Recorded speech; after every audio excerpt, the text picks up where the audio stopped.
Bonjour à tous et bienvenue dans ce nouvel épisode de podcast de la chaîne d'Émaillez-moi. Aujourd'hui, c'est l'épisode numéro 57. Alors, si vous ne me connaissez pas, moi je suis Christelle, je suis une tricoteuse alsacienne, donc dans le nord-est de la France, tout proche de la frontière allemande et de la frontière suisse, mais côté français. Et je reviens vous voir semaine après semaine pour vous parler d'art du fil, principalement de tricot, un petit peu de crochet, un petit peu de point de croix, mais 95% de tricot. Je suis une amoureuse des belles laines, des belles teintures, des beaux modèles de tricot, enfin bref, je suis une passionnée et j'adore tricoter. Je crois que mon entourage me dirait que je tricote tout le temps, partout, et dans n'importe quelle condition. Alors c'est vrai qu'il m'est arrivé de tricoter dans le noir, du jersey en droit uniquement, ou alors des mailles en vert, mais voilà, il m'arrive de tricoter en voiture, un petit peu partout, je crois qu'il m'est même arrivé de tricoter au cinéma. Mais ça, mon mari, il n'était pas très content. Donc il ne faut pas trop que je refasse. Bon, si jamais vous me cherchez sur d'autres réseaux sociaux, sachez que vous pouvez me retrouver sur Ravelry, où je publie mes patrons et où j'utilise bien sûr la plateforme pour aller chercher les patrons des autres designers que je veux mettre sur mes aiguilles.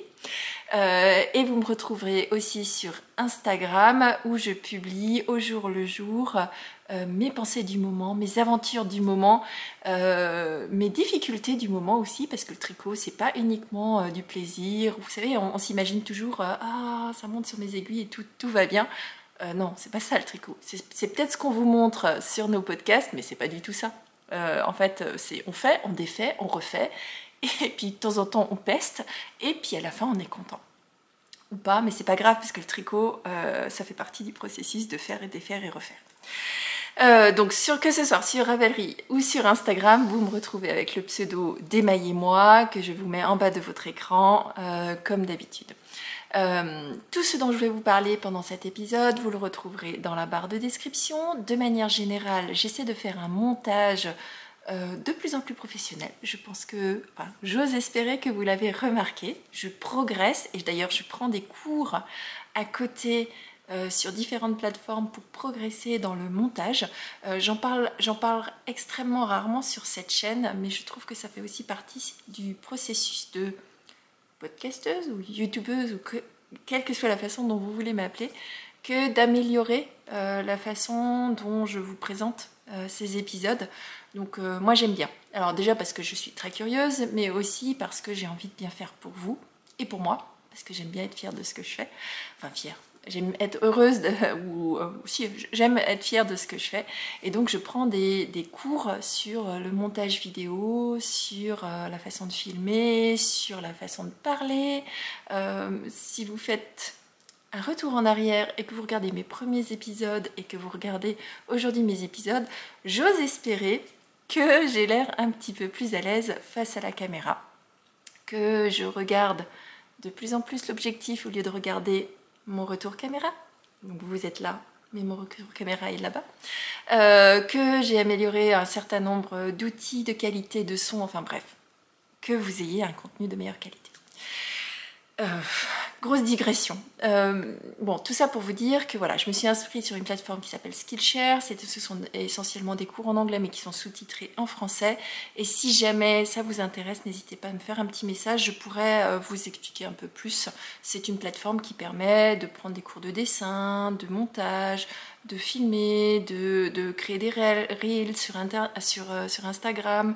Enfin, toutes ces techniques-là, ça donne des cours de dessin, de peinture, de montage. Enfin bref, il y a énormément d'organisation aussi. Enfin bref, tout un tas de cours qui me permettent à moi de mieux me gérer. Enfin presque, de mieux gérer ma journée et aussi de pouvoir intégrer tous ces moments qui sont nécessaires lorsqu'on est youtubeur ou youtubeuse pour associer du temps au montage, à la façon dont on filme et on va dire aux successions de scènes, voilà, et pour que tout ça s'intègre bien à mon quotidien de non tricoteuse ou non podcasteuse, parce que j'ai quand même une vie à côté que vous ne voyez pas généralement. Bon, grosse digression. Bon, de quoi on parle aujourd'hui? Aujourd'hui, on sera dans un format de podcast totalement traditionnel. J'ai quelques informations à vous faire passer avant de partir sur la présentation du projet, des projets, parce qu'il y en aura plusieurs. Aujourd'hui, je veux aussi vous parler de réception de laine, d'une commande, mais également de ceci, qui est la box Laine of Throne qui est arrivée et dont je voulais vous montrer rapidement. Donc ça, je vous montrerai au fur et à mesure de l'épisode. Je voulais vous parler d'un nouveau design qui sort et sur lequel je vais faire un appel au test et vous montrer 3 progressions assez significatives. Enfin, du moins, je vais vous montrer 3 autres projets. Je regarde là, j'ai mes notes pour vérifier que j'ai rien oublié de vous dire. Alors, on commence par quoi? Alors, on commence par la réception laineuse de la commande que j'ai faite auprès de Ludivine Arcoiris Yarn. C'est une commande que j'ai reçue déjà il y a quelques semaines et que j'ai eu du mal à vous intégrer dans les épisodes parce que je me rends compte que j'ai beaucoup commandé de laine, ou du moins j'ai eu beaucoup de réceptions et je voulais pas vous noyer dans le nombre de réceptions laineuses que j'ai actuellement. Alors ce sont 2 réceptions, enfin, c'est une réception avec 2 laines différentes mais qui ont déjà toutes les 2 un projet. Donc c'est un achat raisonné. La première, c'est une laine qui est auto-rayante mais avec des rayures pas nettes. Alors pas nettes, pas droites. Je ne sais même pas comment l'expliquer. Donc, je ne savais pas que Ludivine faisait des autorayantes. Je suis allée voir sur son site et elle a mis un coloris qui s'appelle Nagini. Nagini, pour ceux qui sont fans d'Harry Potter, ou d'ailleurs des animaux fantastiques, c'est la femme serpent. Que vous retrouvez, alors c'est le serpent que vous trouvez chez Harry Potter, mais dans les animaux fantastiques vous trouvez l'origine de ce serpent et en fait c'est une femme qui devient petit à petit un serpent. Et donc elle a mis un coloris qui s'appelle Nagini et qui est sur son site et elle a mis la version tricotée en socket sur l'image de son site et on voit que ça fait des rayures et donc je me suis dit que j'avais envie de tester ça. Donc je vous montre le coloris. Donc c'est un coloris qui est dans les verts. En ce moment j'achète pas mal de verts. Je dois avoir une session nature peinture. Nature peinture. Qui c'est qui dit ça? Je crois que c'est Manu, Miss Manu au naturel qui dit nature peinture. Voilà, nature peinture. Un coloris qui est dans les coloris verts et que j'ai pris dans une qualité qui s'appelle Goldfinger. Donc Goldfinger, chez Arcoiris Yarn, c'est la qualité dans laquelle vous avez des paillettes, parce que oui, ça brille, et je pense que vous ne le voyez pas à la caméra, ou peut-être ici, vous le voyez, sur les coloris foncés. C'est sa qualité sur laquelle il y a une stellina dorée. J'ai trouvé que l'association du vert avec le doré, c'était bien chouette. Donc c'est un vert qui part du vert très intense, un vert forêt très profond et qui passe jusqu'à une espèce de bleu, un vert turquoise en l'occurrence puisque là on est dans les verts, bon, bleu vert turquoise avec des petits speckles de jaune parfois. Donc tout le travail de Ludivine mais retranscrit dans une laine autorayante. Et alors quand je vous dis qu'elle n'est pas fixe, ou voilà, ça fait des rayures qui sont pas définies bien, mais ça va faire une succession de couleurs. Donc j'ai hâte de le mettre sur mes aiguilles. Pour moi, ce sera une paire de chaussettes, pas de soquettes, de chaussettes. Je vais très certainement partir sur une chaussette à la vanille. Donc quand on dit une chaussette à la vanille, c'est tout simplement une chaussette sans texture, sans dentelle, sans fioriture. Donc quelque chose qui soit vraiment zéro cerveau, parce que je me rends compte que j'ai pas mal de projets. Alors j'ai beaucoup de projets. Et vous verrez, la semaine prochaine, on en parlera.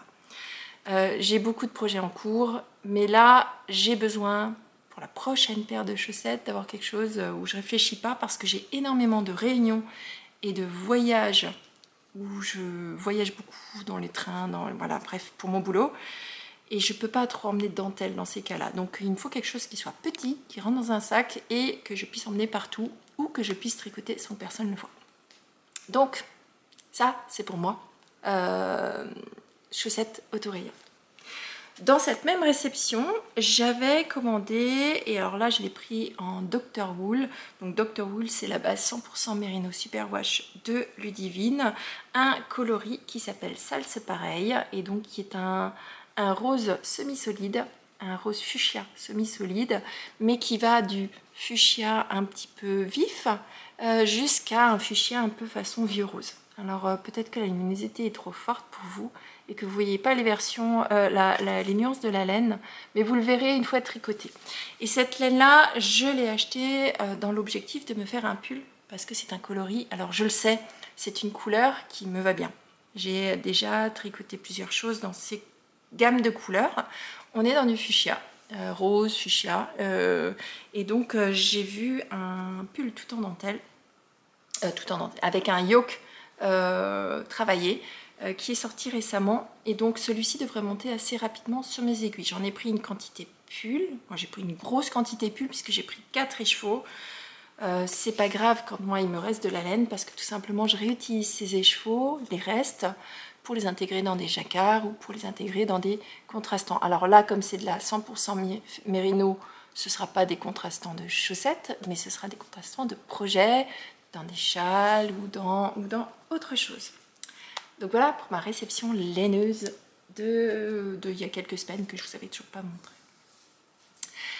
Ensuite, avant de démarrer vraiment le vif du sujet de cet épisode-là, je voudrais relayer une information, ou du moins un appel que Christelle de la chaîne Rêver sa vie en couleur, donc Christelle, si tu passes par là, bisous, hein, je crois que vous le savez, hein, Christelle c'est ma tricopine, je l'aime beaucoup. Elle a fait un appel pour un tricot solidaire pour des enfants qui sont actuellement placés en foyer. Donc pas en famille d'accueil, mais en foyer. Donc grosso modo, quand un enfant est retiré à sa famille, il est d'abord placé en foyer avant de trouver une famille d'accueil. Et donc dans ces foyers-là, c'est, on va dire, ce sont des enfants qui sont en attente de trouver la stabilité d'un foyer aimant et tout ce qui va bien. Et donc Christelle a fait un appel que je trouve très beau et auquel je vais participer. D'ailleurs, il faut que je contacte Christelle pour ça, qui est de tricoter des doudous, des jouets, ou coudre des articles et de les envoyer. Alors, je ne vais pas retranscrire les noms parce que Christelle va mieux vous l'expliquer que moi, mais en gros, il s'agit de tricoter des objets qui seront après redistribués dans le cadre de Noël à des enfants qui sont en foyer. Pas en famille d'accueil, parce que les familles d'accueil, elles, ont un budget pour offrir des cadeaux pour Noël pour ces enfants-là, alors qu'en foyer, ces enfants-là, ils ont besoin d'un petit peu d'amour, d'un petit peu, qu'on pense un petit peu à eux. Donc je vous invite à aller voir la chaîne de Christelle, Rêver sa vie en couleur. Je vous l'affiche ici, c'est important. Tricotons un petit peu solidaire, tricotons beaucoup pour nous, tricotons aussi un peu pour les autres. C'est important dans ces périodes-là, surtout quand ça touche les enfants. Donc je vous invite à y participer le plus possible, distribuant du bonheur autour de nous. Bon voilà, c'est tout ce que je voulais vous dire pour cette petite introduction. Donc comme la semaine dernière, je vais revenir au fur et à mesure de la journée pour vous enregistrer ce podcast. Il semblerait que vous n'ayez rien vu, ou du moins que ça ne vous ait pas gêné le fait que je l'enregistre en plusieurs morceaux et qu'après au montage je fasse comme si c'était un enregistrement en une fois pour moi. Mais pour moi, pour mon organisation professionnelle et personnelle, c'est beaucoup plus simple de vous l'enregistrer en petits bouts. Donc là, je viens vous enregistrer l'introduction, qui est bien trop longue, comme d'habitude, mais vous savez que je suis une pipelette. Et puis je vais revenir tout à l'heure pour vous parler de design. Et puis après, un peu plus tard, pour vous montrer la Game of Thrones, la Laine of Thrones, pardon. Et puis après, je reviendrai encore vous parler d'autres projets en cours. Donc je vous dis à tout à l'heure, tout de suite pour vous, mais à tout à l'heure pour moi. Alors, le premier projet dont je veux vous parler cette semaine, c'est un cardigan. Donc un cardigan ou un gilet, ça dépend où vous habitez à travers le globe. Quand on est en France, on appelle ça un gilet. Je crois que quand vous êtes au Canada, vous appelez ça un cardigan. Moi, j'appelle ça, en fonction du petit bonheur la chance, un cardigan ou un gilet. Il s'agit du cardigan ou du gilet longue distance. Donc longue distance cardigan sur Ravelry, c'est un patron de Olga Punto Design, qui est une designeuse qui publie ses patrons. Alors je crois qu'ils sont seulement en anglais. Voilà, podcasteuse en carton, j'ai pas préparé ce côté-là, c'est pas grave. Je tricote ce modèle-là en anglais. C'est un gilet sur lequel il y a une fioriture sur le haut de la manche. Donc c'est un gilet qui est crop, je vais vous le montrer, pas d'inquiétude. C'est un gilet qui est crop, donc pas très long, que j'ai voulu en vert, au cas où vous n'avez pas remarqué ma période verte, qui a une fioriture sur toute la partie haute de la manche. J'aime beaucoup ce genre de modèle où il y a une dentelle, ou voilà. Quand j'ai choisi le modèle, je ne sais pas ce qui m'a pris, j'ai pensé que c'était un modèle sur lequel c'était un motif en texture. Et quand j'ai ouvert le patron, je me suis rendu compte que c'était... Non, c'est un modèle... Ce sont 100% de torsade sur la partie haute de la manche. Beaucoup de torsade, très simple les torsades, mais beaucoup de torsade donc sur la partie haute de la manche droite et la partie haute de la manche gauche. Ce qui fait que c'est un modèle qui n'avance pas très vite chez moi. Je l'ai commencé il y a longtemps. En plus, c'est du gilet, donc c'est de l'aller-retour. On tricote pas en rond, donc vous avez des rangs en droit, des rangs en vert. Sur les rangs en vert, on tricote en maille en vert. C'est pas ce que je préfère non plus. Bon, bref, vous l'avez compris, j'aime pas trop tricoter les gilets. Et pourtant, c'est la chose dont j'ai le plus besoin dans ma garde-robe. En début d'année, je vous ai dit, cette année, je tricote des gilets. Et je tricote pas de top d'été parce que j'ai pas besoin de top, mais j'ai besoin de gilets. Et finalement, j'ai tricoté plein de tops et j'ai tricoté quasiment aucun gilet. Donc il va falloir que je remédie à ça pendant l'automne, parce que sinon je vais de nouveau me retrouver à être en manque de gilets tricotés. Alors, c'est un modèle que je tricote dans une laine de chez Jessica Atelier Teinture, que j'avais acheté lors du salon de Laine à l'Est. Laine à l'Est d'ailleurs qui vient d'annoncer qu'il referait une édition l'année prochaine, donc, et au même endroit. Donc je vous avais fait un épisode où je vous avais fait visiter le salon Laine à l'Est, parce qu'il est dans un manoir épiscopal et c'est très joli le lieu. Et donc ils viennent d'annoncer que non seulement il y aura une nouvelle édition l'année prochaine, mais qu'en plus ce serait aussi au manoir. Donc j'ai gardé la date, je sais plus, je vous en reparlerai au moment où le salon aura lieu. D'ailleurs, j'ai quelques salons dont je vais vous parler dans les prochains épisodes, des nouveaux salons, dont un qui aura lieu en Suisse française, donc et dont c'est la première édition, et quelques salons qui auront lieu. Donc je vous les annoncerai au fur et à mesure. Comme ça, si jamais vous voulez vous y rendre, n'hésitez pas. Alors, je ne vais pas vous faire la liste de tous les salons. Je vais vous faire la liste des salons qui arrivent et qui ne sont pas forcément trop loin de chez moi, parce que je ne connais pas non plus tous les salons, et qu'il y a plein d'autres podcasteuses qui sont situées partout dans la France, qui vous font l'annonce des salons un peu plus locaux.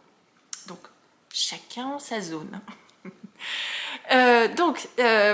Cette laine-là, qui est un vert nuancé, le coloris s'appelle vert impérial et c'est une pure fingering, donc 100% mérino. On est sur de l'épaisseur fingering, 400 mètres pour 100 grammes et donc coloris impérial. Donc j'ai commencé et je vous montre parce que j'ai enfin séparé les manches des corps et donc là maintenant ça va aller vite puisque la partie basse, là je vous rappelle que c'est crop, il n'y a que 25 cm en dessous de l'emmanchure et il n'y a plus de torsade. Ce qui sera long après ce sera les manches. Donc je vous montre déjà où j'en suis et regardez-moi cette beauté. J'adore le rendu de ces torsades même si c'est hyper long à tricoter. Alors ne vous méprenez pas sur mes propos, c'est très agréable à tricoter. Par contre c'est lent. Parce que voilà, sur chaque rang, j'ai 6 torsades.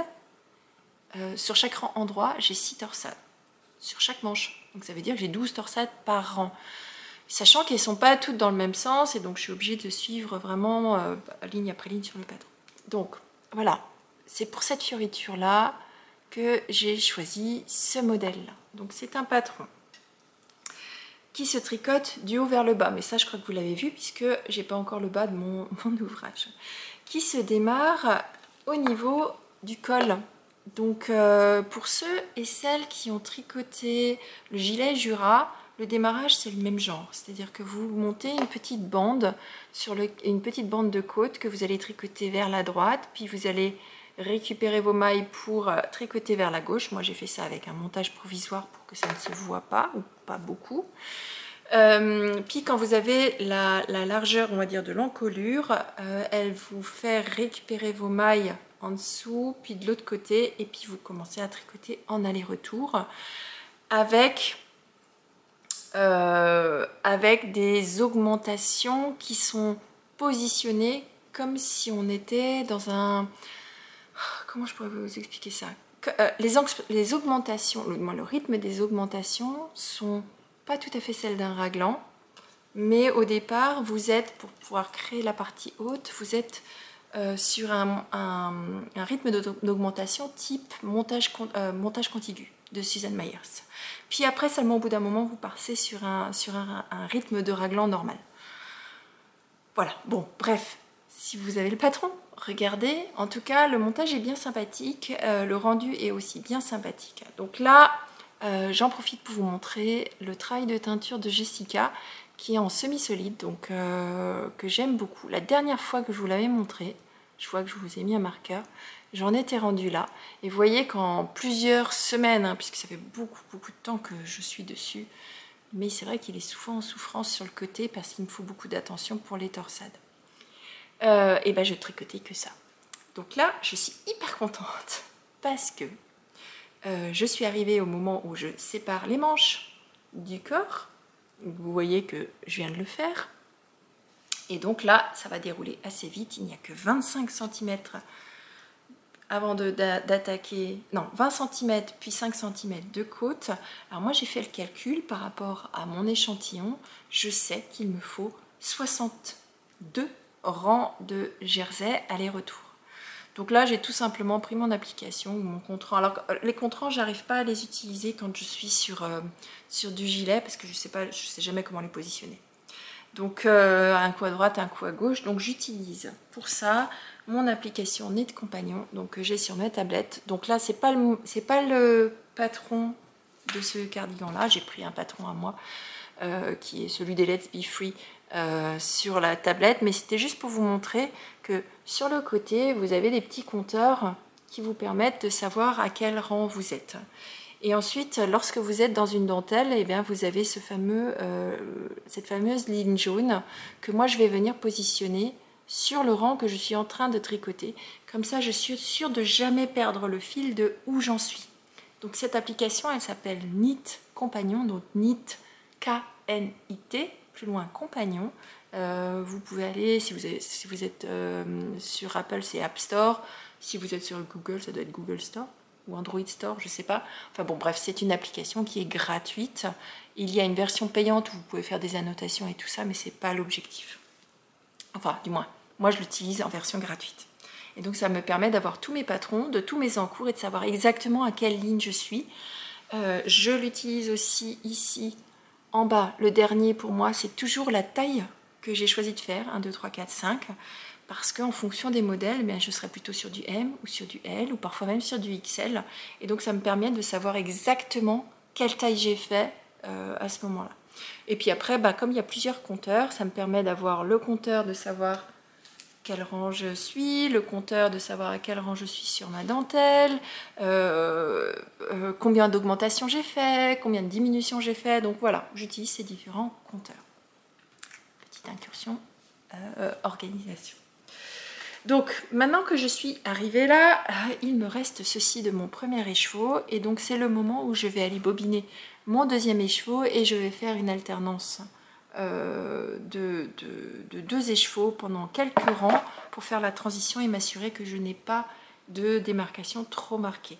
Alors j'avais fait très attention de voir lorsque j'ai reçu mes écheveaux qu'ils étaient bien identiques, du même bain et tout ça. Donc c'était le cas, mais par mesure de précaution, là il doit me rester 15 grammes, 20 grammes de laine, je vais alterner pendant une quinzaine ou une vingtaine de rangs aller-retour. Et comme il n'y en a que 60 à faire, ça va vraiment s'alterner longtemps. Donc voilà. Alors vous remarquerez aussi qu'il y a un paquet d'aiguilles sur mon ouvrage. Alors tout simplement, donc là il y a une paire d'aiguilles ici, une paire d'aiguilles ici et une paire d'aiguilles principales ici. Alors pourquoi ? Tout simplement parce que vous tricotez la bande d'encolure en même temps que tout le reste. Sauf que votre bande d'encolure, elle est réalisée en côte. Et vous tricotez d'ailleurs en même temps, là je vous profite pour vous le montrer, toutes les boutonnières sont tricotées tout en même temps. Ce qui fait que quand vous avez terminé. Pas besoin de relever les mailles ou quoi que ce soit. Donc ça c'est le côté positif de la chose. Le côté négatif, c'est que cette bande d'encolure, elle est tricotée avec une paire d'aiguilles qui est inférieure par rapport à la taille d'aiguille que j'utilise pour le corps. Donc, pour vous donner un ordre d'idée, pour obtenir l'échantillon, moi, il faut que je tricote le corps en 3,5. Et donc, Olga Punto Design, elle nous dit de tricoter cette encolure avec une taille d'aiguille de 0,25 inférieure. Donc, j'ai une aiguille en 3,25, enfin, du moins, une paire d'aiguilles, enfin, du moins, un câble avec 2 aiguilles en 3,25 à droite, un jeu d'aiguilles en 3,25, c'est pas le bon, c'est celui-là, sur mon encolure de gauche, et ensuite j'ai mes aiguilles principales en 3,5 avec un plus long câble pour tricoter tout le reste. Alors ça demande un petit peu de gymnastique, mais ça se fait bien, c'est pas très grave, c'est juste un peu pénible parce que vous avez toutes ces aiguilles de partout, et voilà, ça en fait pas un tricot très très nommable, et donc forcément c'est un tricot qui n'avance pas forcément hyper vite du coup. Mais bon, il faudrait que je m'y mette parce que je vais en avoir besoin. L'automne arrive, l'automne arrive. Donc voilà, pour mon premier projet, je suis assez contente. Je pense que le vert m'ira bien au teint. Je suis blonde, donc logiquement, le vert devrait être sympathique sur moi. C'est pas une couleur que j'ai l'habitude de porter, mais en ce moment, j'ai envie. J'ai envie de vert. Alors que c'est normalement pas du tout dans ma zone habituelle, on va dire. Pas dans mes coloris habituels, mais ça fait maintenant plusieurs mois où je me dis le vert, pourquoi pas. Donc voilà, pour ce premier projet, je reviens tout à l'heure vous montrer d'autres choses. Et du coup, je reviens vous montrer cette fois-ci un nouveau design d'une paire de chaussettes sur lequel je vais lancer l'appel au test. Donc comme d'habitude, je vais proposer à mes testeuses habituelles et pour les places qu'il reste, je ferai un appel au test officiel. J'ai eu envie, pendant mes vacances, alors vous le savez, j'ai été à l'océan, l'appel de la mer et tout ça. Et j'ai tricoté une paire de chaussettes avec une laine autoriante de chez Laine de Mout qui faisait un effet de marinière, donc une alternance de rayures de bleu et de blanc. Et à la fin de cette chaussette, je me suis dit, punaise, mais j'aime vraiment quand même bien cet univers de marinière. Et donc, vacances oblige, cerveau au repos, beaucoup d'inspiration parce que la mer et tout ça, et bien j'ai eu envie de vous créer ma version des chaussettes marinières. Et donc je vous présente, alors je ne vais pas l'appeler la marinière, mais je vous présente les chaussettes poussière d'étoiles. Donc voilà, c'est ma version de marinière, de chaussettes marinières, donc que je vais vous détailler et sur lequel j'avais lancé l'appel au test. Donc déjà les laines, donc le coloris que vous voyez ici, ce sont d'un coloris non teint, et le deuxième coloris qui est le bleu, c'est le coloris contrastant qu'il y avait chez Ludivine dans la box Laine of Throne coloris Dothraki. Vous le savez si jamais vous m'avez suivi dans l'un des précédents épisodes, les chevaux principaux. Alors j'avais commandé la version kit à chaussettes, les chevaux principaux j'ai utilisé pour mon Rokiti dont on parlera tout à l'heure. Et donc il me restait le contrastant. Un contrastant qui est très joli parce qu'il est, il est nuancé entre le bleu électrique et le bleu nuit, ou bleu marine, presque nuit à certains endroits.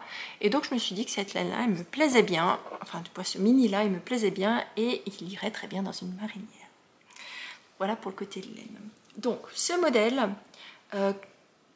je crois, alors retour en arrière, sur la dernière version de patron de chaussettes que je vous ai sorti la version où on part des côtes vers la pointe ainsi que des pointes vers la côte et des pointes vers les côtes, et ça vous a beaucoup plu le fait d'avoir la possibilité d'avoir un patron hyper versatile.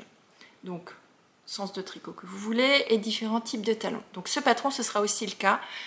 Il sera écrit dans les deux versions de tricotage, de sens de tricot, et il aura également 3 versions de talons pour pouvoir vous laisser libre cours ou libre champ ou le choix de ce que vous voulez vraiment avoir sur vos pieds. Donc moi j'ai choisi de le tricoter du haut vers le bas, vous savez que c'est mon sens de tricot préféré, voilà. Donc vous avez sur la partie haute un certain nombre de rangs de côte suivi de quelques rangs de jersey en droit, histoire de bien démarrer en douceur. Bon, quand vous démarrez par en bas, c'est un petit peu différent. Ensuite, je vous ai intégré une petite partie de texture. Et cette partie de texture, elle reprend l'inspiration que vous avez sur l'écume de la mer. Vous savez, quand les vagues viennent se casser sur l'océan et vous avez une espèce de mousse qui reste sur la plage. Cette mousse d'ailleurs, elle est créée par une protéine qui est... alors c'est pas du tout... c'est pas du tout le reste de la vague. En fait, c'est une protéine qui est présente dans l'eau et qui, une fois remuée par l'air et par le mouvement des vagues, va créer de cette mousse. Et cette mousse-là, quand la vague se retire, cette mousse reste sur la plage. Alors ça se voit pas beaucoup en Méditerranée, mais ça se voit énormément à l'océan, puisque les plages sont longues, et donc voilà. Et donc cette mousse reste un certain temps. C'est ce qu'on appelle l'écume. Et donc voilà, celle-ci, c'est ma représentation de l'écume. Donc j'ai choisi de le faire en ton sur ton pour que ça reste discret et que ça fasse une petite fioriture, un petit attrait dans le tricot, et que votre partie haute de chaussette ne soit pas rébarbative à tricoter. Donc un rythme dans le tricot. J'ai vraiment pensé cette chaussette pour que vous ne vous ennuyiez pas. Ensuite, quelques petits rangs de jersey en droit et on démarre la partie de rayures de marinière. Donc cette partie de rayures de marinière, je pense que j'arriverai à vous le montrer, elle est en relief aussi. Est-ce que j'arrive à vous le montrer? Bref, vous voyez que vous êtes en relief. Donc, petite rayure de bleu, incorporée avec les petites bulles que vous avez dans les vagues de l'eau. Donc, tac, tac, tac, des petites bulles que vous réalisez avec un jeu pas difficile à réaliser, mais que vous tricotez, et alors c'est ça qui est rigolo, vous le tricotez avec une seule couleur à la fois. Donc j'ai voulu retranscrire l'effet du jacquard sans avoir ce jacquard, et donc vous ne tricotez avec un seul fil, et ce n'est pas de la mosaïque. Donc je vous laisserai découvrir dans le patron. Ensuite, une fois que vous avez fait vos petites rayures, on fait un petit rappel de la partie d'écume qu'il y a au-dessus. Ensuite, vous intégrez le patron de votre choix. Moi, j'ai mis, en ce moment, je crois que je fais une frénésie de talons en shadow wrap. Donc là, en l'occurrence, ce modèle-là, il n'y a pas résisté non plus. Donc un petit shadow wrap. Je trouve que c'est un talon très chouette à réaliser, très facile. Puis après, je vous ai laissé une partie en jersey en drap. Alors, pourquoi j'ai laissé? Déjà parce que, la tige était très travaillée. Donc il ne fallait pas non plus que je surcharge le modèle, mais aussi parce que vous êtes nombreux à utiliser des petites laines à speckle dans les modèles que vous, enfin du moins dans les laines que vous utilisez pour tricoter mes modèles. Et donc je me suis dit que si vous vouliez une laine neutre ou claire avec des petits speckles légers, toute la partie du pied devait quand même pouvoir révéler la beauté de ce travail de teinture de nos teinturiers et teinturières indépendantes en France, d'ailleurs teinturier indépendant ou laine commerciale, quel que soit le type de laine que vous aimez tricoter ou que vous voulez tricoter. Donc voilà, donc ça permet de faire vraiment révéler le travail de teinture ou la beauté de vos laines.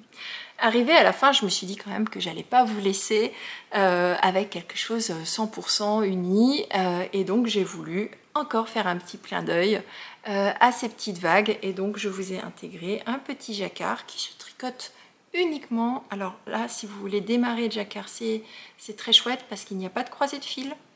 Le jacquard n'est que sur 5 ou 6 lignes. Donc un petit jacquard au niveau de la pointe de votre chaussette, et ensuite je vous ai intégré la partie pointe arrondie comme j'aime bien dans mes patrons. Donc voilà, je vous présente ma poussière d'étoile. Poussière d'étoile, en anglais ça se dit Stardust, mais en français poussière d'étoile. J'ai décidé que celle-ci s'appellerait avec un nom français. Jusqu'à présent, mes designs avaient beaucoup de noms anglophones, ou alors des noms autres, on va dire, qui sont... Mais là, j'ai vraiment eu envie de l'appeler poussière d'étoile. Donc voilà, donc je vais envoyer la photo à mon groupe de testeuses habituelles de chaussettes, et toutes les places disponibles, puisque vous le savez, hein, je donne la priorité à celles qui m'ont suivi dès le départ, enfin du moins depuis le début. Alors je sais que il y en a beaucoup qui attendent leur tour, et donc après je laisserai les places disponibles à vous, et donc je vous contacterai, ou je ferai l'appel au test sur Instagram, je pense cette fois-ci. Je vous ferai un appel au test sur Instagram, je pense. Ce sera plus simple. Donc voilà pour ce modèle de design, et moi je vous retrouve tout à l'heure pour la suite de ce podcast. Bon allez, j'arrête de vous faire patienter et on va ouvrir ensemble la box Laine of Throne que j'ai reçue en début de semaine. J'ai voulu attendre que Ludivine ait publié officiellement le contenu de cette boîte, puisqu'elle nous avait demandé de garder le secret jusqu'à ce que tout le monde l'ait réceptionné. Comme c'est le cas, je peux maintenant vous montrer ce que j'ai reçu. Alors, je vais passer rapidement sur les goodies, mais je voulais vous montrer cette beauté de laine. Donc, comme toujours, je commence par quoi? Alors, je commence par les goodies. Donc, comme toujours, on reçoit une petite carte avec un petit mot de Ludivine que je vais bien sûr pas vous montrer sur cette chaîne, mais voilà, une petite carte. Alors, ensuite, qu'est-ce qu'il y avait dans cette boîte? Dans cette boîte, il y avait des gourmandises. Et cette fois-ci, on a des chips de blé noir au piment d'Espelette. Donc, de chez un artisan biscuitier qui s'appelle le biscuit des Vénettes. Donc, moi, j'aime bien tester tout ce genre de nouveautés. Bon, je suis une gourmande, je crois que ça se voit. Hein, je crois que, voilà, mes formes parlent d'elles-mêmes.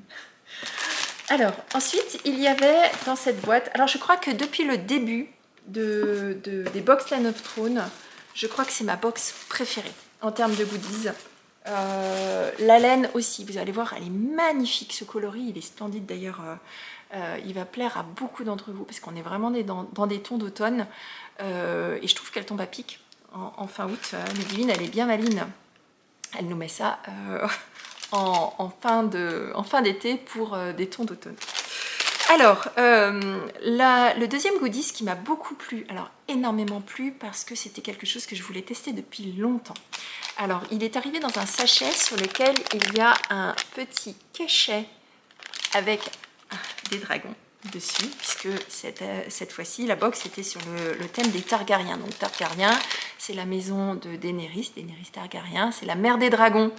Et donc dans ce sachet, il y a des bougies des 3 chats. Alors, à force d'en entendre parler par plusieurs podcasteuses, je crois que l'eau demoiselle en a parlé, Christelle de Rêver sa vie en a parlé, plusieurs personnes en ont parlé, et je me suis dit qu'un jour, moi qui suis une grande fan de bougies, j'ai beaucoup de bougies aussi chez moi, je me suis dit qu'il fallait absolument que je passe commande et que je teste. Et ben je vais pouvoir tester, et puis après je passerai certainement commande. Donc Letty des 3 chats a proposé Ludivine a intégré 3 bougies de chez Letty, les 3 chats, et chacune des bougies représente un des 3 dragons. Donc vous savez que Daenerys, elle a 3 dragons. Donc on a, alors parce qu'il y a une petite explication aussi de Letty, des 3 chats, qui nous explique derrière la personnalité des 3 dragons. Donc on a le premier qui s'appelle Drogon, oups, dans l'autre sens. Et donc Drogo, c'est le plus sauvage, hein. C'est Drogon, c'est The Dragon. Et donc là, par contre, je vais prendre les petites notes parce que pour les odeurs, d'ailleurs, ça sent très très bon. Les 3 sentent très bon, mais ils sont 3 très différents. Donc c'est un parfum épicé et puissant, de désert et de chaleur. Elle a choisi un accord de safran, mandarine, adouci par de la fleur d'oranger sur une base d'ambre, de fèves de tonka et de caramel. Ça sent super bon. Donc j'espère qu'elle en mettra d'ailleurs certaines d'entre elles en collection permanente plus tard, quand les box seront passées. Le deuxième dragon, il s'appelle Régal. Et donc ça, c'est un dragon qui est, on va dire, c'est le suisse, ou c'est le neutre, c'est celui qui est pacifiste. Donc il est loyal, donc elle a choisi pour lui un mélange floral de lys, de patchouli, d'agrumes avec de la bergamote et relevé avec du coriandre et une base de vanille des bois. Donc encore une fois, ça sent très bon. Et le troisième dragon, il s'appelle Viserion. Hop. Et Viserion, c'est le plus calme des 3. C'est celui à la fin de l'épisode, enfin à la fin qui devient le dragon des glaces. Donc là, pour lui, elle a choisi un parfum frais et fruité. Donc là, on sera sur de la poire, de la grenade, des baies de rose, une touche de jasmin d'eau sur une base de bois sec et de vanille. Et je crois que c'est celui-ci que je préfère. Ça sent trop bon. Oh, c'est mon préféré. Donc, alors, de toute façon, tout ce qui est fruits, j'adore. Moi, j'adore tout ce qui est citronné, tout ce qui est fruits. Donc voilà, très très très bonne surprise. J'adore ce goodies. Sur le reste, je vais passer un petit peu... Ah non, encore un goodies de tricot. On a reçu des petits arrête-mailles en forme de dragon. Hop, dragon. Trop chouette. Trop mignon en plus. Bon, bref. Ensuite, on a le traditionnel petit Lego de Daenerys, cette fois-ci. On a aussi une broche en forme de dragon. Alors, est-ce que je vous le montre là, comme ça?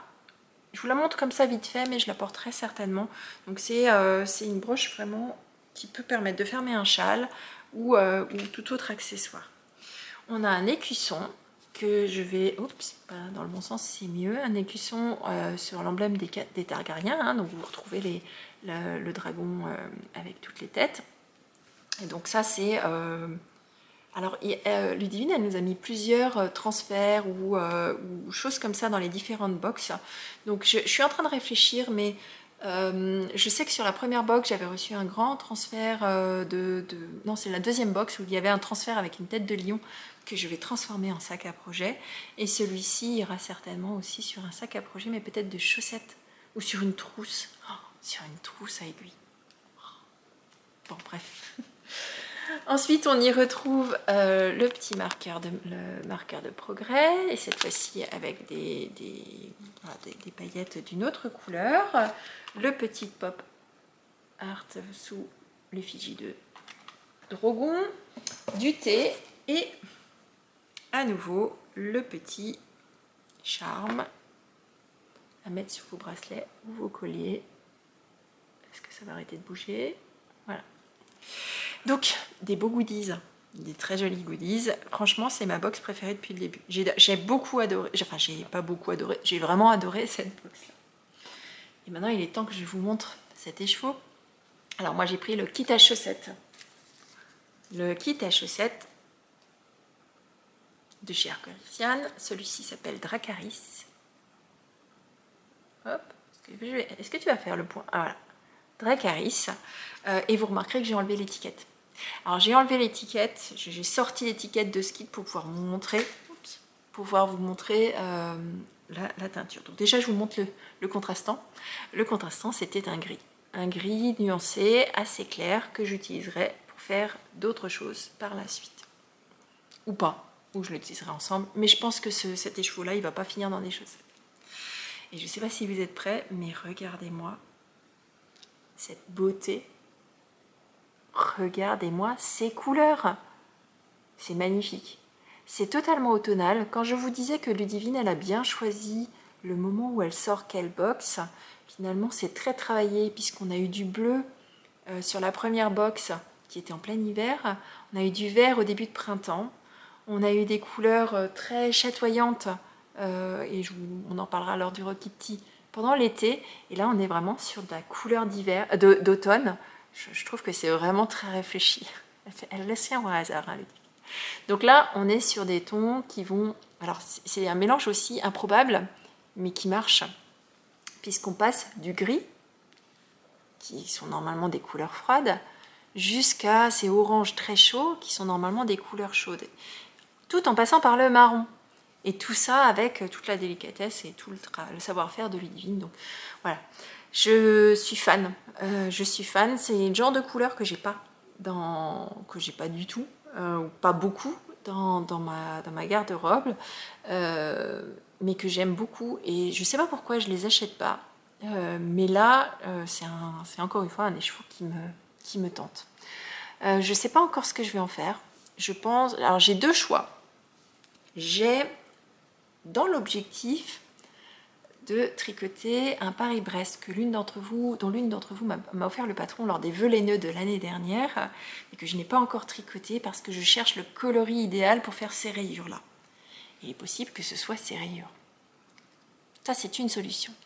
La deuxième possibilité serait d'intégrer ce magnifique écheveau dans un jacquard. Et entre les deux, mon cœur balance, donc je vais poser ça. De toute façon, d'abord, il faut que je finisse tous mes encours parce que j'en ai tellement.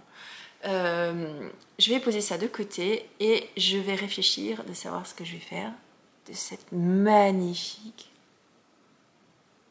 coloris. Il est beau, il est trop beau.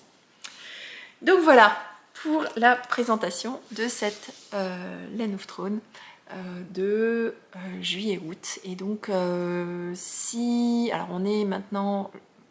À l'heure où vous allez voir ce podcast, on sera le 28, je pense.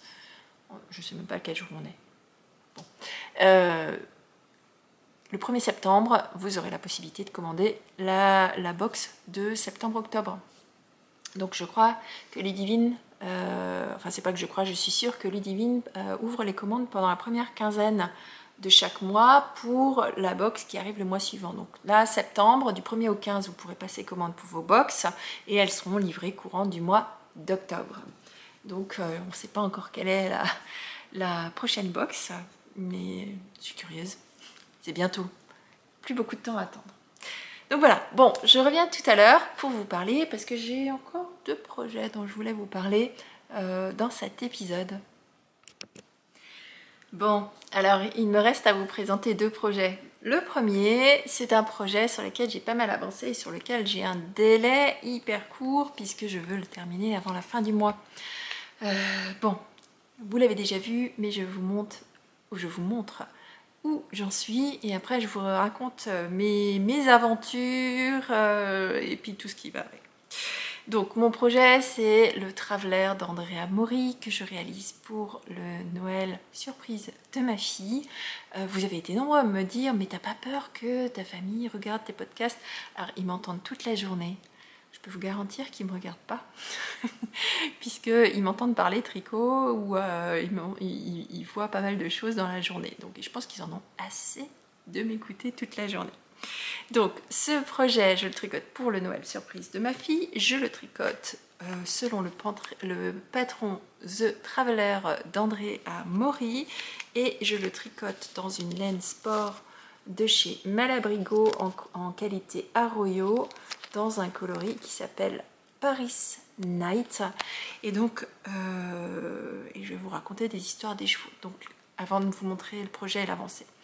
Donc, la première chose, c'est que je vous avais dit que cette laine, elle est top, elle est magnifique. D'ailleurs, le rendu, il est très très chouette.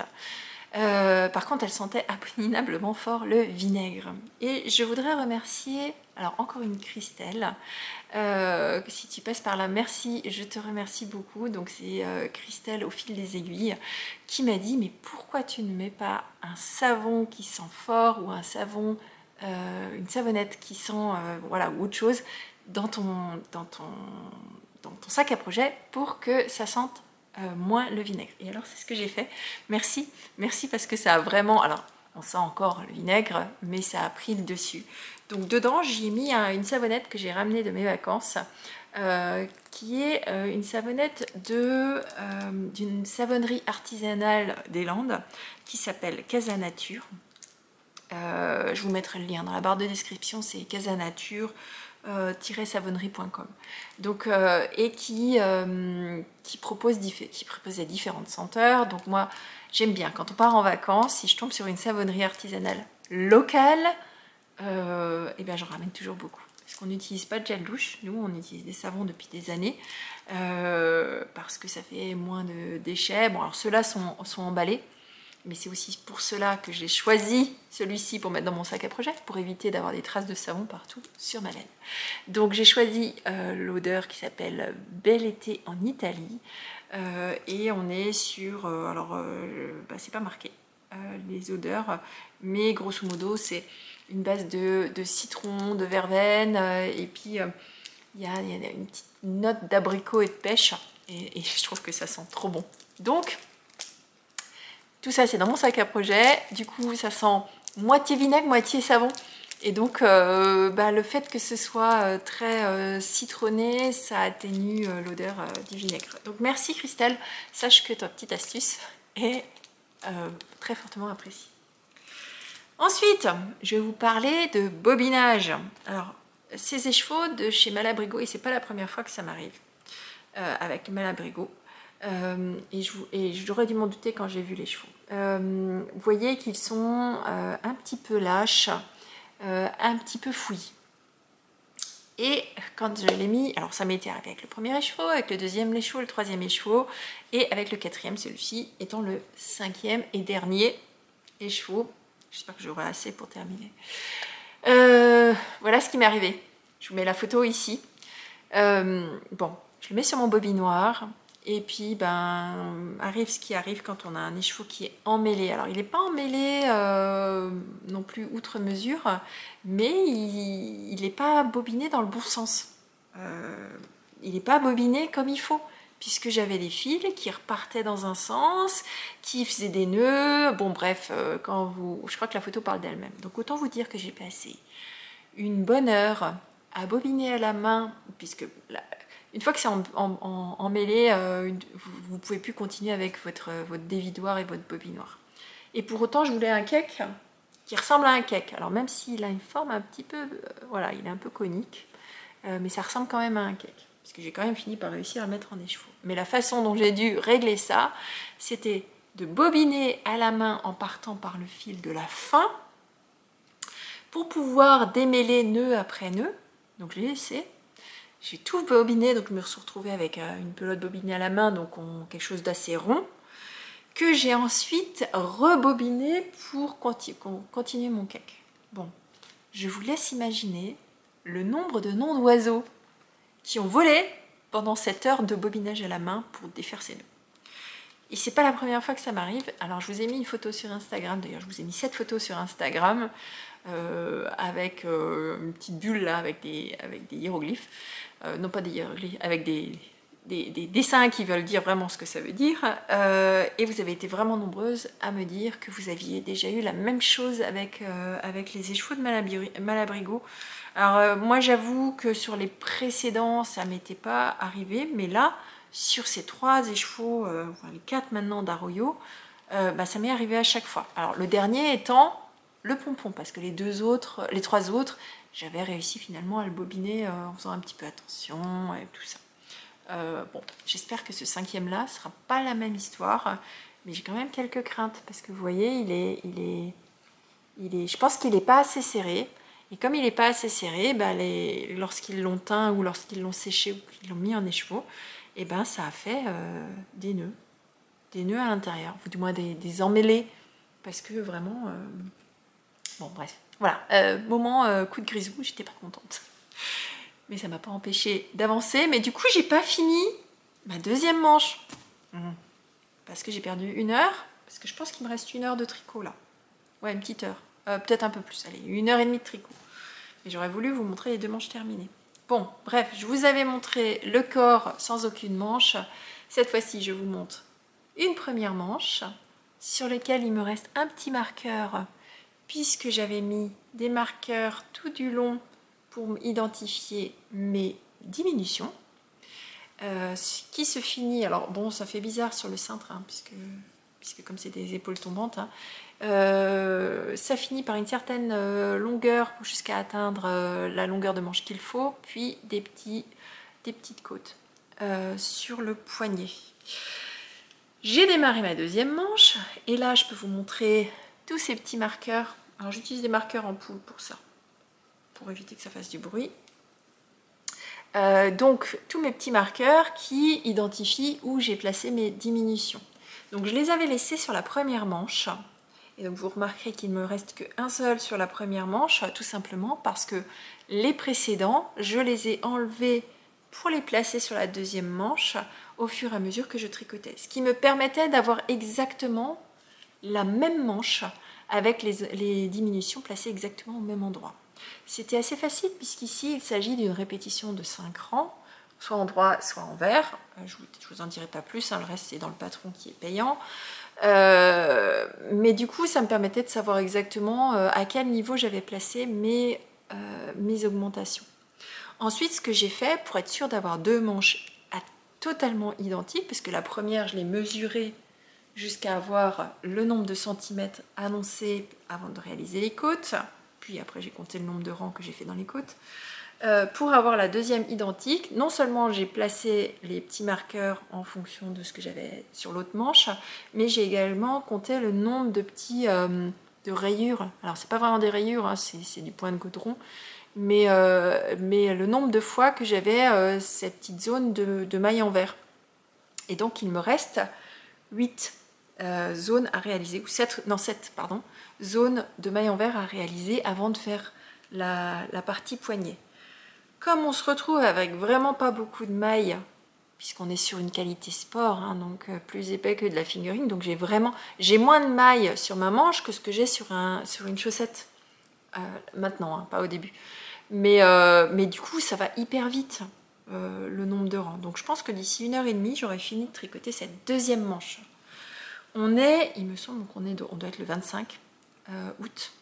Je pense qu'on est le 25 août. Est-ce que j'ai la date quelque part? Oui, on est le 25 août. Donc il me reste 6 jours. Donc je pense pouvoir finir la manche aujourd'hui. Et après, il faut que je fasse toute la capuche pour pouvoir tenir mon programme de cadeaux de Noël. Donc, est-ce que c'est faisable ou pas? Je ne sais pas, j'ai pas encore regardé le patron par rapport à la capuche, mais capuche, quand même, il y a plus de mailles que sur une manche. Et il me reste quand même quasiment un écheveau complet et un 2e écheveau à tricoter. Sachant que sur le patron, je suis censée utiliser la totalité de mes écheveaux, si je suis les quantités recommandées. Donc est-ce que ça va suffire? Rendez-vous certainement la semaine prochaine ou la semaine d'après pour en parler. Alors ce sera la semaine prochaine pour vous, parce que vous ne le savez pas encore, et donc je vais vous révéler un secret. Je suis en train de tourner un vlogcast, podcast, vlog et tout ça que vous aurez la semaine prochaine, dans lequel je déclare la guerre officielle à mon ombre d'Ancourt. Et donc je vous en dis pas plus. Vous en saurez plus la semaine prochaine. Donc vous aurez un épisode enfin, je pense qu'il vous plaira, mais il est vraiment très très différent de ce que j'ai l'habitude de vous faire. Donc en tout cas, je m'amuse beaucoup et vous l'aurez au fur et à mesure. Voilà, toute cette guerre aux encours que vous allez découvrir dimanche prochain. Donc pour ceux et celles qui auront la patience, ou du moins ceux et celles qui me retrouveront la semaine prochaine. Bon, voilà pour cet avant-dernier encours. Maintenant, il m'en reste encore un à vous montrer et je reviens tout à l'heure dans l'après-midi pour vous parler de ce dernier encours. Alors, je vous retrouve pour ce dernier encours qui n'est d'autre que mon Rokitty qui, semble-t-il, vous plaît beaucoup et qui, j'avoue, me plaît beaucoup aussi à moi. Donc je vous ai publié sur Instagram une espèce d'inspiration mais que je voulais vous partager aussi ici parce que même si sur Instagram c'est plus du vécu, je me suis retrouvée un matin à tricoter mon Rokitty avec des magnifiques couleurs de lever de soleil et j'ai eu envie de vous partager ceci parce que je trouvais que le ciel s'assortissait parfaitement à mon ouvrage que j'étais en train de tricoter. Donc voilà, j'espère que... Alors il semblerait que cette photo vous ait énormément plu et pour cause, je trouve que la lumière s'assortissait parfaitement à cette laine et à ce moment. Enfin bref, tout était aligné et donc j'ai pas pu m'empêcher de vous partager cette magnifique photo aussi ici. Donc voilà, j'enlève mes pieds du support, comme ça vous êtes de nouveau droit. Donc ce Rokitty, je vais vous faire repasser rapidement sur les laines. Je les tricote dans 2 laines de chez Arco Iris Yarn.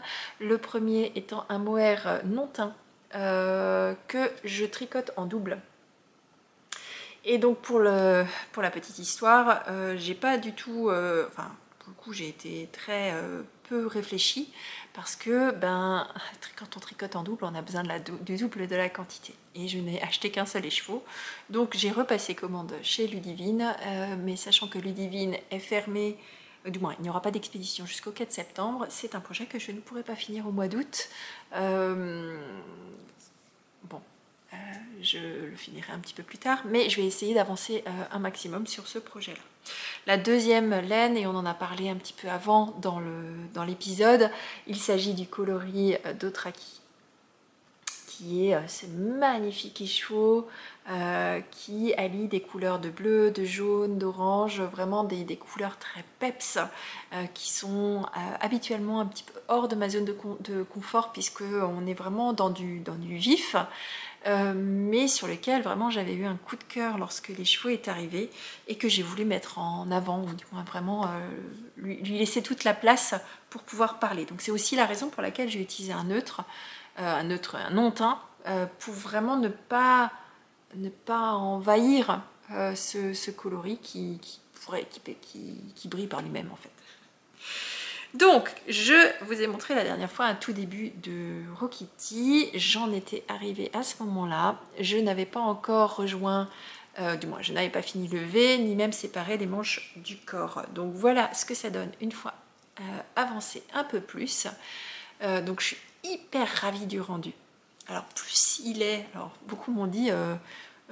ton tricot sur les épaules, tu avais des jolies épaules. Donc là maintenant, je ne vais pas vous l'essayer, mais j'ai un peu plus que des épaules.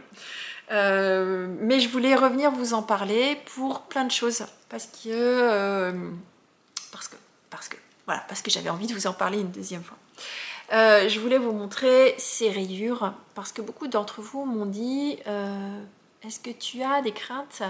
Parce que là, je tricotais en aller-retour jusqu'à ce qu'on ait le V qui se crée, mais une fois qu'on a eu séparé les manches du corps, on passe en rond. Et il y avait un risque, bien évidemment, que le rythme, ou du moins la répartition des rayures, ou la répartition des couleurs dans la façon de tricoter change. Et j'avoue que j'ai eu peur de ce moment-là, parce que je me suis dit, oulala, j'espère que je ne vais pas avoir de pooling. Donc le pooling, pour celles et ceux qui ne savent pas, c'est normal, enfin c'est pas un défaut d'une laine, c'est tout simplement lorsque, en fonction de votre tension, en fonction du nombre de mailles que vous avez sur vos aiguilles, en fonction de la taille d'aiguille que vous avez, la répétition de la couleur va venir se positionner soit exactement au même endroit, dans ce cas-là ça va vous faire des taches de couleur, des grosses taches de couleur, soit légèrement décalées, dans ce cas-là ça vous fera une espèce de zigzag ou une traînée de couleur. Donc avec une laine tellement marquée, avec des zones de couleur tellement séparées, j'avoue avoir eu une crainte que le positionnement de la couleur lors du passage en rond se fasse pas correctement et que ça gâche l'effet, le rendu sur mon Rokiti. Et vous pouvez voir que c'est pas le cas. Alors, mais je vais vous en parler. Donc, bon, pour l'instant, je vous parle de l'ouvrage. Donc, j'ai fini de rejoindre en rond. Je suis contente parce que mon V arrive au milieu d'une rayure et donc ça devrait atténuer le côté rayure qui remonte légèrement au niveau du col. Et puis j'ai commencé mes rayures en rond.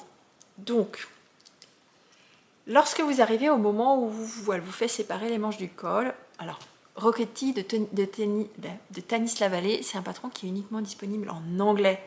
Vous avez été nombreuses à me dire ah, mais c'est dommage, il n'est pas en français. Alors oui, il n'est pas en français, il n'est pas très compliqué. C'est un patron assez simple, hein. Il y a quelques petites subtilités.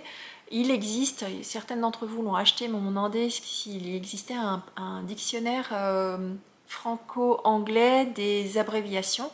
Donc, à ma connaissance, il me semble que Anna, de Elong avec Anna, a sur son site une espèce de transcription des termes, ou du moins des abréviations anglaises par rapport à ce que ça veut dire en français. Et sinon, vous avez mes patrons gratuits desquels mystères, sur lesquels dans les glossaires, je vous écris ce que ça veut dire. C'est-à-dire que je vous écris par exemple K égale maille endroit. Et vous l'avez dans le glossaire dans la dernière page. Donc si jamais ça peut vous aider, utilisez-les, même si vous ne faites pas la chaussette. Je ne sais plus ce que je disais. Oui, alors donc patron en anglais, voilà. Tanis, elle nous fait séparer les manches du corps et à ce moment-là, elle nous fait couper les fils pour redémarrer à un autre endroit. Très honnêtement, je ne sais pas ce que ça a trop apporté, mais bon, j'ai suivi le patron. Bon, ça a apporté deux fois deux fils à rentrer en plus. Bon. C'est pas très grave. J'ai fait une petite déviation au patron, c'est-à-dire que normalement, vous voyez ici, vous avez des augmentations de raglan qui sont faites avec des jetés, avec des trous, et normalement vous avez la même chose sur le côté de l'ouvrage. Moi je les ai pas fait. Je crois que nombreuses et nombreux d'entre vous, on est nombreux à ne pas avoir fait ces petits trous sur le côté. Alors c'est une petite fioriture. Moi j'ai décidé de pas le faire parce que j'avais pas envie. Par fainéantise et parce que je trouvais que ça apportait pas forcément ça apportait pas de valeur ajoutée sur ce modèle qui en fait brille par les couleurs, par la couleur cette fois-ci. Peut-être sur un autre Rokiti si jamais je devais le refaire, parce que c'est un modèle qui est assez addictif parce qu'il est très simple. C'est vraiment du zéro cerveau, quasi zéro cerveau, hein. Peut-être que sur un autre Rokiti je le ferai, on verra. Alors, comme je vous disais, j'ai eu peur qu'au moment du passage en rond, il y ait un effet de pooling qui s'installe ou de taches qui s'installent. Alors, qu'est-ce que j'ai fait sur la première rayure et après je ne l'ai plus fait. Sur la première rayure, au moment où je repassais au début, j'ai laissé, parce que j'avais vraiment l'impression que les couleurs se positionnaient au même endroit, j'ai laissé des boucles de couleurs sur mes fils. Donc, vous voyez, il y en a deux, à deux endroits, pour décaler le positionnement des couleurs. Donc je l'ai fait que sur la première rayure, parce que vraiment j'avais tellement peur que ce soit le cas. Mais finalement, ça n'a pas été nécessaire. Donc ça, c'est une méthode que vous pouvez utiliser si jamais vous avez un pooling sur un pull ou sur une chaussette.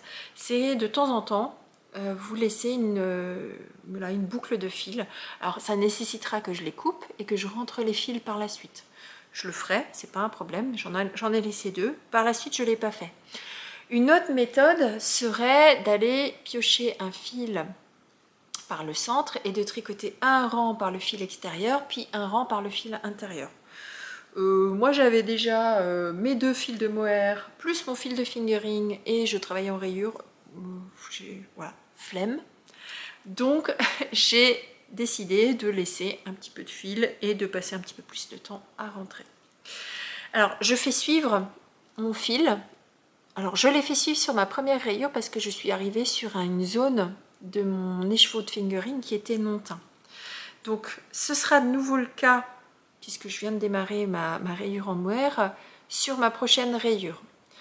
En fonction de comment j'arriverai sur la rayure de fingering suivante, ou du moins la suite de mon fil, s'il devait y avoir de la couleur, je couperai mon fil, parce qu'à travers le fil non teint, enfin du moins le mohair non teint, ça risque de se voir. Ici, ça se voit quasiment pas, alors que j'ai fait suivre mon fil, ça ne se voit pas sur l'endroit. Mais si j'avais eu un fil bleu marine à cet endroit-là, et donc je vais vous le montrer, ça se serait vu. Alors ça se serait vu pas non plus des masses, mais on l'aurait vu. Et donc je veux pas. Donc je vais tout simplement couper mon fil si jamais on devait atteindre ce niveau-là de fil. Donc voilà pour mon Rokiti. Je vais y travailler bien sérieusement pour tricoter le maximum et arriver certainement à la fin de mon mohair, et je ne pourrai certainement le finir que lorsque j'aurai reçu ma nouvelle livraison de mohair. Donc voilà pour tout ce que je voulais vous montrer cette semaine. Il me tarde de vous montrer ce que je vous ai préparé pour la semaine prochaine, puisque là pour le coup voilà, j'y travaille déjà maintenant, mais vous ne l'aurez que dimanche prochain. J'espère que cet épisode vous a plu. Si vous êtes arrivé jusque là, alors je sais que Emma l'a fait à plusieurs reprises et j'ai trouvé ça bien sympathique. Je voulais voir lesquels d'entre vous restaient jusqu'à la fin de mes épisodes.